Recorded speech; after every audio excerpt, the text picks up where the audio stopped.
Hello students, welcome to my channel the knowledge hub. आज हम study करेंगे about resistance. मैं ये मान के चला हूँ कि आपको ओम्स लॉ का पूरा आइडिया है। और क्या बोलता है ओम्स लॉ कि जितना आप पोटेंशियल अप्लाई करोगे उतना ही करंट प्रोड्यूस होगा। ठीक है, जितना पोटेंशियल अप्लाई किया जाएगा उतने ही इलेक्ट्रॉन मूव करेंगे और उसकी वजह से करंट जनरेट होगा। ठीक है, बट जब ये इलेक्ट्रॉन मूव करते हैं, जब आप पोटेंशियल अप्लाई करते हो, सो ये आपस में कोलिजन करते हैं एंड जिस मेटल वायर में से पास हो रहे हैं उसकी सरफेस से भी कोलिजन करते हैं, जिसकी वजह से रेजिस्टेंस प्रोड्यूस होता है। जैसे एग्जांपल के लिए, जैसे देखो कोलिजन की वजह से कैसे रेजिस्टेंस प्रोड्यूस होता है। सिंपल, अपने हाथ को रब करो, रबिंग की वजह से क्या हो रहा है, हीट प्रोड्यूस हो रही है। सो वैसे जब इलेक्ट्रॉन आपस में टकराते हैं, जब वॉल के साथ टकराते हैं तो क्या जनरेट करते हैं, हीट, और सारा क्या है, loss of energy. Getting my point.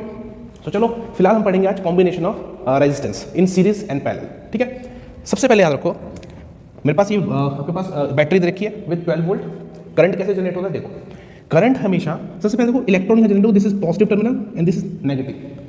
Electron कहाँ भागेंगे, इलेक्ट्रॉन नेगेटिव से जनरेट होंगे, यहाँ से इलेक्ट्रॉन जाएगा नेगेटिव टू पॉजिटिव। करंट की बात नहीं कर रहा, किसकी बात कर रहा हूँ मैं, इलेक्ट्रॉन्स की। इलेक्ट्रॉन्स नेगेटिव टर्मिनल से जाएंगे किसकी तरफ, पॉजिटिव टर्मिनल की तरफ, और यहाँ जाएंगे। और याद रखना, जिस डायरेक्शन में इलेक्ट्रॉन भागते हैं, जिस डायरेक्शन में इलेक्ट्रॉन मूव करते हैं, उसके अपोजिट डायरेक्शन में करंट फ्लो होता है। इलेक्ट्रॉन कहाँ जाएंगे, इलेक्ट्रॉन कहाँ जाएंगे, नेगेटिव टू पॉजिटिव, और जो करंट जनरेट होगा कहाँ होगा, पॉजिटिव टू नेगेटिव। तो देखो इलेक्ट्रॉन नेगेटिव से निकले पॉजिटिव की तरफ गए, इलेक्ट्रॉन का नेगेटिव चार्ज है, नेगेटिव से पॉजिटिव की तरफ जाएंगे। तो करंट कहाँ फ्लो होगा, current will flow from positive to negative. क्या मेरी बात समझी, करंट कहाँ फ्लो होगा, positive to negative. Hope you understand this. तो देखो यहां लिख देता हूं मैं इलेक्ट्रॉन, सो मेरा करंट कहां जाएगा, then current will flow in this direction. Understood. So यहां पे आया current. Hope you understand this. Now see, resistance को जब सीरीज में ऐड किया जाता है तो वो कैसे बिहेव करता है, इंक्रीज करता है या डिक्रीज करता है। चलो देखते हैं।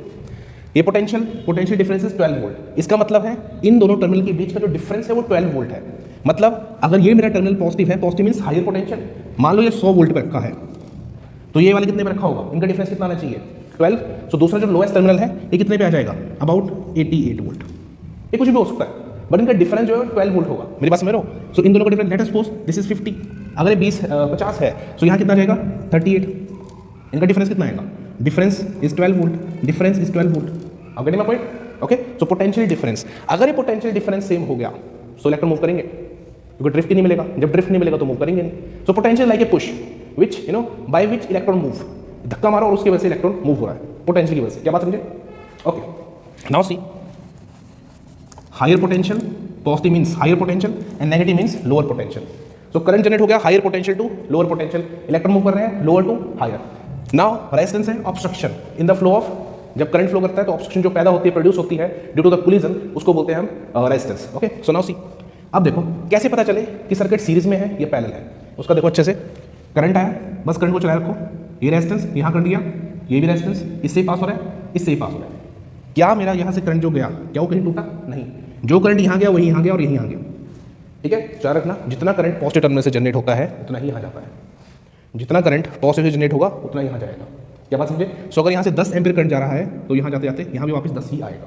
सो देखो ये करंट बीच में टूट नहीं रहा है, मतलब ये सीरीज सर्किट है। क्या बात समझे।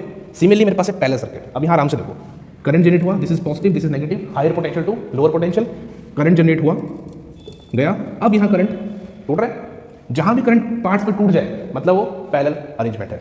Hope you understand. ठीक है, पहले सीरीज वर्क के बारे में देख लेते हैं। अब देखो यहाँ जब भी मेरे पास सीरीज सर्किट होगा, जब भी मेरे पास सीरीज सर्किट होगा, so current is constant, current constant बन जाएगा। ओके, और पोटेंशियल थ्रू ईच रेजिस्टर, हर एक रेजिस्टर से पोटेंशियल हो जाएगा, पोटेंशियल ड्रॉप होगा। जैसे करंट गया, पोटेंशियल यहाँ, इसने उसको क्या यूज किया पोटेंशियल को, तो यहाँ थोड़ा बहुत पोटेंशियल कंज्यूम हुआ, सिमिलरली यहाँ हुआ, सिमिलरली यहाँ हुआ। क्या मेरी बात समझे। So potential is variable now, potential very करेगा, मतलब यहाँ पे आ जाएगा मेरे पास पोटेंशियल डिफरेंस V1, यहाँ पे आ जाएगा इसके रिस्पेक्टिव V2, और यहाँ पे आ जाएगा V3। क्या मेरी बात समझे। इन सीरीज करंट सेम रहता है, पोटेंशियल डिफरेंट होता है through each resistor. Hope you understand. अच्छा, तो ओम्स लॉ लगाओ, ओहम लॉ। क्या होता है ओम्स लॉ, आई जितना करंट, जितना हम पोटेंशियल अप्लाई करेंगे उतना ही करंट प्रोड्यूस होगा। तो आप सिंपल लिखते हो उसको, V is equal to IR। Okay, ठीक है। अब बताओ, पोटेंशियल वेरी कर रहा है, करंट सेम है, तो नेट पोटेंशियल कितना आएगा।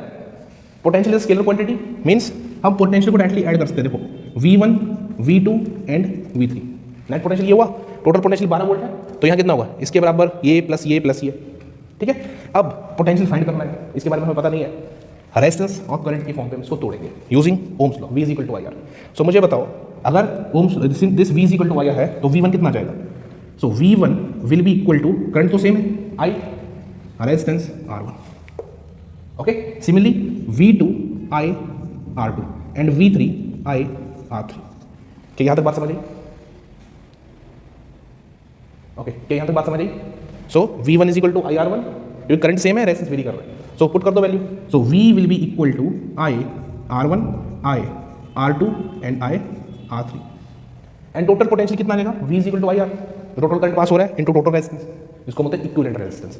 अभी देखो, सो कॉमन लिखते हैं यहाँ से कुछ, कॉमन लो, कॉमन लेने के बाद क्या जाएगा? क्या मैं लिखता हूँ? V is equal to I R1 plus R2 plus R3 and V कितना है? V is equal to total resistance, total current कितना पास हो रहा है और टोटल रेजिस्टेंस कितना है, तो टोटल रेजिस्टेंस को मान लूंगा मैं IRS, ओके, इक्विवेलेंट रेजिस्टेंस जो सीरीज, एस मीन सीरीज में है, ठीक है। सो आ जाएगा IR1 plus R2 plus R3, okay. I से I cancel out, so RS कितना आ जाएगा? सो इन सीरीज हम लिख सकते हैं, in series RS is equal to R1 plus R2 plus R3। तो सीरीज में रेजिस्टेंस डायरेक्टली ऐड होता है। अब इसका मतलब क्या है कि जब भी आप सीरीज कॉम्बिनेशन दोगे ना तो क्या होगा? रेजिस्टेंस बूस्ट हो जाएगा, बहुत हाई होगा और वो करंट कम मिलेगा, एनर्जी कम मिलेगी। क्या मेरी बात समझ रहे हो? एनर्जी कम मिलेगी, सी। सो अब देखो दूसरा, और सीरीज सर्किट का एक और पॉइंट देखो, अगर मैं किसी भी एक साइड को कट कर दूँ, चाहे वो R1 हो, R2 हो, R3 हो, किसी भी साइड को, करंट आगे जाएगा क्या? नहीं। तो अगर मैं मीन्स एक ही स्विच से सारे जुड़े हुए हैं, अगर एक भी बंद हो गया तो सारे के सारे बल्ब या जो भी आपने जला रखे होंगे वो सारे क्लोज हो जाएंगे, बंद हो जाएंगे, ठीक है, क्योंकि करंट तीनों में से सेम जाता है, एक ही पाथ फॉलो करता है। सो अगर एक बंद होगा सारे बंद हो जाएंगे, अंडरस्टूड। चलो अब आते हैं पैरेलल पे। सो पहला हमने देखा in series circuit resistance directly added है। नाउ देखते हैं पैरेलल दिस सर्किट में कि कैसे पैरेलली रेजिस्टेंस को ऐड किया जाएगा, ठीक है। अब देखो पैरेलल सर्किट में क्या हुआ, पोटेंशियल टर्मिनल यहाँ की, ये टर्मिनल रेजिस्टेंस वेरी कर रहा है। नाउ जैसे करंट जाएगा इस वाले पे रखते हैं, कुछ I1 करंट गया इसी में से टूट के, जैसे अगर ये 100 है तो उसका कुछ अमाउंट यहाँ चला गया, कुछ अमाउंट यहाँ चला गया और कुछ अमाउंट यहाँ I3। क्या मेरी बात समझे? करंट टूट गया, करंट टूट गया।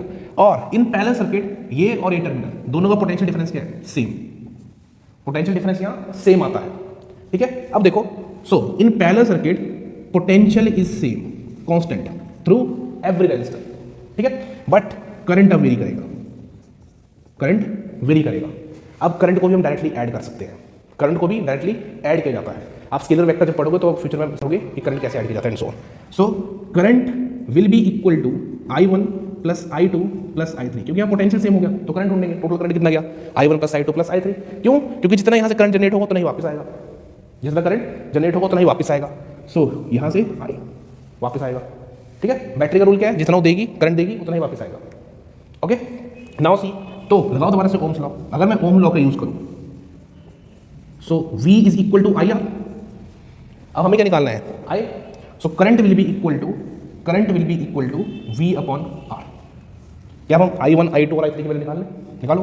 सो I1 will be equal to, potential same है, R1, similarly V upon R2 and third one V upon R3, understood. So यहां भी हम क्या बात करेंगे? I टोटल कितना रेजिस्टेंस है? R इक्विवेलेंट, सो उसको लिख देंगे हम RP, क्योंकि पैरेलल सर्किट है इसलिए RP इक्विवेलेंट, टोटल रेजिस्टेंस कितना होगा, ओके। नाउ सी, अगर मैं इन सभी की वैल्यू इस इक्वेशन में पुट कर दूं, सो मेरे पास क्या आ जाएगा? So I will be equal to, I will be equal to, I1 is V upon R1 plus V upon R2 plus V upon R3, और I की जगह लिखते हैं हम total potential upon equivalent resistance, parallel circuit में जो arrange किया हुआ है। सो V कॉमन है, V कॉमन ले लें। तो जब मैं कॉमन लूंगा तो देखो V upon RP is equal to V 1 upon R1 plus 1 upon R2 plus 1 upon R3।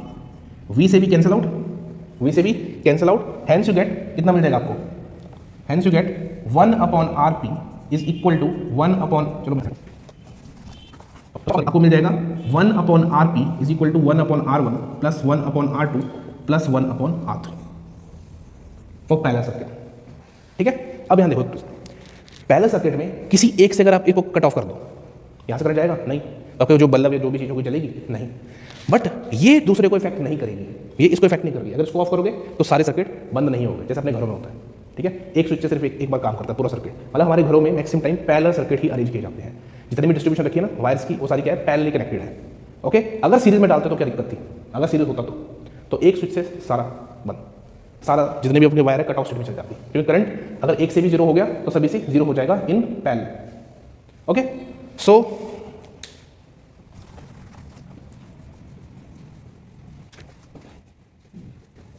Okay, तो in parallel circuit resistance inversely add होता है और इन सीरीज डायरेक्टली। अब देखते हैं किसमें ज़्यादा किसमें कम। अगर मैं सीरीज में जोड़ूं रेजिस्टेंस तो हमें ज़्यादा रेजिस्टेंस मिलता है या पैरेलल पे, ठीक है, चेक करें। Okay,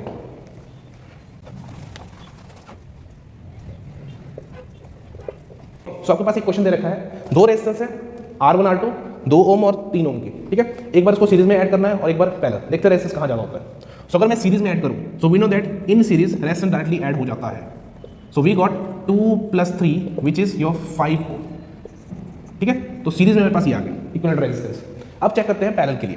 so we know that in parallel inversely add होता है। So 1/R + 1/R2 we got 1/2 + 1/3 which is equal to 6, 3 + 2 5/6। So answer क्या आ गया 5/6। चेक करो 1/RP इज इक्वल टू 5/6। हमें ढूंढना है RP, नॉट 1/RP। मैक्सिमम बच्चे यहाँ तक छोड़ देते, लिख देते हैं RP इज इक्वल टू 5/6। ये गलत है, ठीक है, RP is not 5/6, 1/RP is 5/6। So RP निकालो। सो RP कितना आ जाएगा, इसको उल्टा कर लो तो क्या आ जाएगा 6/5 विच इज 1.2 ओम्स।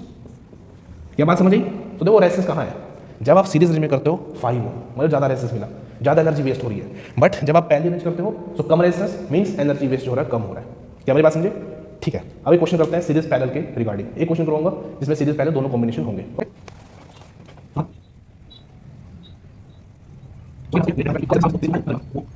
ओके, सो आपको एक क्वेश्चन दे रखा है, find out equivalent resistance for this question. क्या निकालना है, टोटल रेजिस्टेंस कितना है। सबसे पहला रूल देखो, बैटरी का टर्म देखा है ए टू बी करंट ट्रांसफर करो, ए से जा रहा है बी पे आ रहा है, ठीक है, मतलब पॉजिटिव टर्मिनल है और ये negative. Okay, so now see current को तोड़ो। सबसे पहले देखते हैं सीरीज पैरेलल कॉम्बिनेशन बने कैसे। एक आर्म से करंट ले आओ, यहाँ आई आया, इसके बाद आई सिम, क्या यहाँ करंट टूट रहा है, टूट गया, मतलब यहाँ पे कुछ अलग अमाउंट जा रहा है, यहाँ पे कुछ अलग। क्या मेरी बात समझे, करंट यहाँ से टूट गया दो पार्ट में, यहाँ पे चला गया कुछ I1 और यहाँ पे आ गया I2। ओके, नाउ सी I2 करंट आया, क्या दोबारा I2 करंट टूट गया। ओके, क्या दोबारा I2 करंट टूट गया। सी सो I2 यहाँ टूट गया, एट दिस इज I3 और यहाँ पे चला गया I4। क्या बात समझ आ रही है, मेरा करंट यहाँ दो पार्ट में टूट गया। अगेन सिमिलरली यहाँ जो I4 गया, यहाँ पे से कुछ अमाउंट I5 आ गया और यहाँ पे I6। क्या मेरी बात समझ आई, देखो आराम से देखना, करंट टूट गया, वहाँ I1 यहाँ I2। अब I2 आगे जाके इस वाले पे कुछ अलग करंट जाएगा, इसी का कुछ पार्ट टूटेगा, थोड़ा पार्ट यहाँ थोड़ा यहाँ। अब I5 नीचे था, वो भी दो पार्ट में टूट गया, थोड़ा यहाँ थोड़ा इधर। अब देखो जब ये I3 ये सारे कंबाइन होंगे, सी I3 I5 तो नीचे क्या था, यहाँ कुछ भी नहीं है, तो मैं क्या पूछता हूँ कि I3 इधर, इस वाली यहाँ पे I4, इस वाली यहाँ पे I5 मान लो।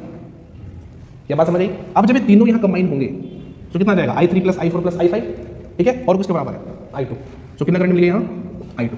समझ आ, तब देखो करंट टूटा I2 का कुछ पार्ट यहाँ गया, कुछ पार्ट यहाँ गया, कुछ पार्ट यहाँ, तो उसको मान लिया हमने I3 I4 I5। Okay, now सी जब ये तीनों यहाँ कंबाइन होंगे, ये तीनों किससे टूटे थे I2 से, जब कंबाइन होंगे तो भी कितना बनेगा I2। अंडरस्टूड, सो ये आ गया I2। अब देखो यहाँ पे I1 करंट था तो यहाँ कितना चला जाएगा, सिंस I3 4 5 मैंने यहाँ रखे हैं तो यहाँ पे कितना जाएगा, I1 करंट का कुछ पार्ट यहाँ चला जाएगा, मान लो इसको I6 और कुछ पार्ट यहाँ I7, ठीक है, I6 और I7 दोबारा यहाँ मिलकर क्या बना देंगे I1, सो यहाँ से करंट आ गया I1। Understood, now see I से दो पार्ट टूटा था I1 एंड I2। अब देखो यहाँ पे I1 आ रहा है, यहाँ पे I1 आया, I1 + I2 दोबारा कंबाइन करके कितना बनाएंगे I। तो जितना करंट हमने बैटरी को दिया था, बैटरी से आया था, उतना ही वापस आ गया। Hope you understand. अगर समझ नहीं आया तो मुझे बताना, मैं और एग्जांपल बना दूंगा, ठीक है। नाउ सी अब कौन से सीरीज में आ गए और कौन से पैरेलल, कौन से रेजिस्टेंस सीरीज में कौन पैरेलल। देखो यहाँ का करंट सभी में जा रहा है, इसके आगे चेक करो, क्या इसका करंट सभी में जा रहा है, तो ये जो चीज़ है ये सभी के साथ क्या है सीरीज में।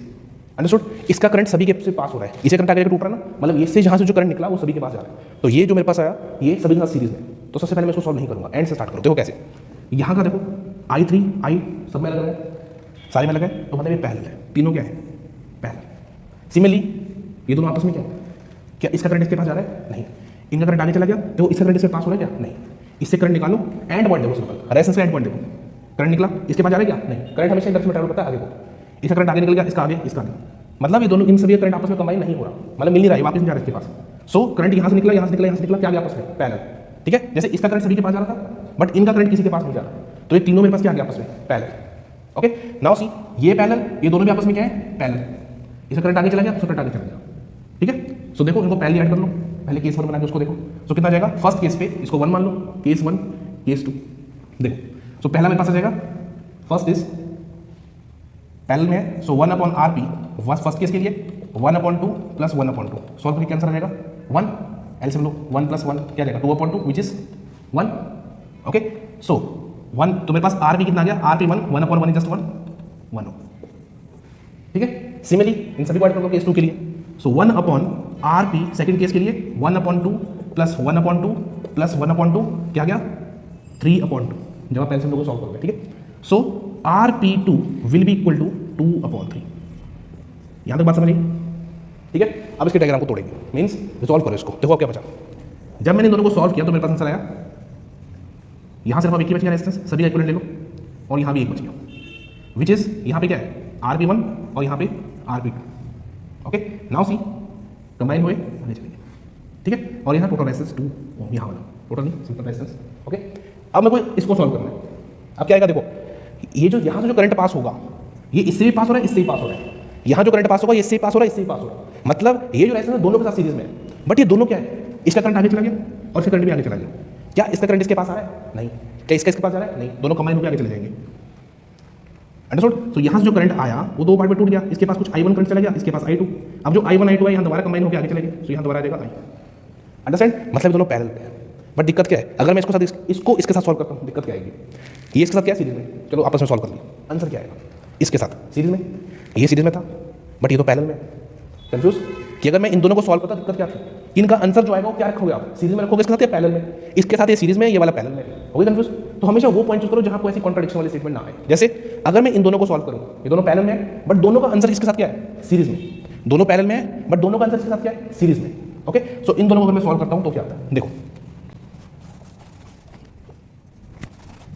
अब देखो दोनों पैरेलल में, तो मैंने दोनों को सॉल्व किया, इसका आंसर मानते कुछ RP आ गया। सो 1/RP1 प्लस 1/RP2 कितना आ गया 1/1 प्लस 1/2/3 और ये 3 कहाँ चला जाएगा 2/3, इसको क्या मैं ऊपर लिखता हूँ। ओके अगेन एलसीएम लो, 2 एलसीएम सो आएगा 2 + 3 which is 5/2। So 1/RP 5/2, so RP is equal to 2/5। क्या बात समझ आई। ओके नाउ सी इनको जब मैंने सॉल्व कर दिया तो लास्ट सर्किट डायग्राम क्या आ जाएगा, रेजिस्टेंस 2 ओम और दोनों को सॉल्व कर दिया ना, इसके साथ दोनों क्या थे सीरीज में, तो आप कहीं भी रख लो कोई फर्क नहीं पड़ता, सीरीज में रखना। सो या तो फर्स्ट टर्मिनल ये सेकंड A to B हो गया देखो। So this is 2 and this जो आपने अभी निकाला 2/5। क्या बात समझ आई, अंडरस्टैंड। नाउ सी लास्ट दोनों सीरीज में, सो लास्ट आंसर क्या जाएगा RS will be equal to 2 ohm plus 2/5। क्या आंसर आ गया, एलसीएम लेके सॉल्व करो, एलसीएम लेके सॉल्व करो। So this will be equal to 10 + 2/5 which is 12/5। So आपका फाइनल आंसर कितना आएगा 12/5। So we can say R total equivalent, now I will say equivalent क्योंकि दोनों कॉम्बिनेशन में थे। सो नेट और equivalent resistance of the circuit is 12/5 ohm. अगर आप उसको फर्दर सॉल्व करते हो तो this will be equal to 2.4 ohm. Confusing, sorry अगर समझ नहीं आया हो तो, बट चलो और सिंपल बनाऊंगा, अगर आपको समझ नहीं आया तो मैं और सिंपल क्वेश्चन करूँगा। Okay but for now just see this again and again. अगर आपको कोई कंफ्यूजन है तो कमेंट सेक्शन में टाइप करें, मैं और इजी वे से समझाने की कोशिश करूँगा। Okay thank you.